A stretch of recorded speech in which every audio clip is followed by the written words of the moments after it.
So I've mentioned memes as a kind of folk art, and like other forms of folk art, there's this really interesting tension between two opposing forces in memes. On the one hand, you have a kind of conservatism, and I'm not talking about like a political conservatism.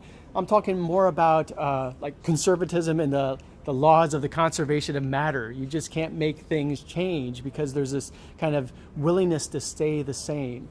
So with every meme, there's this kind of internal structure that everyone who makes this meme or reads the meme kind of understands.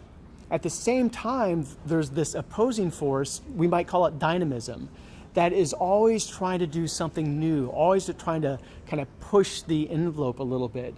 So you might have a meme and it evolves over time, and there are new captions to it, or the background changes, or suddenly it becomes a meta meme about other memes.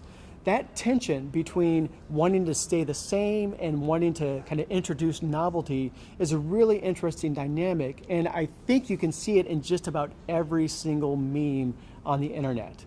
They all evolve over time, which kind of goes back to that original idea that memes are kind of like a type of genetics that mutate over time as they spread across culture.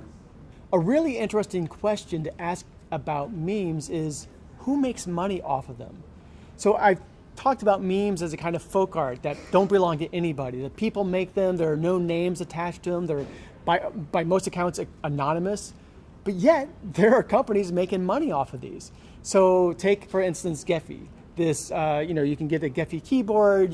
When you're on Twitter, you can search Gephi for just the right animated GIF. Gephi's making money off of all this kind of labor that other people have poured into making their own GIFs. So, I don't have an answer to this question. It's just something to think about as we proceed through this course. Who's profiting off of this? Who's making money off of it? And are there people who deserve more credit, deserve more recognition than what is typically given?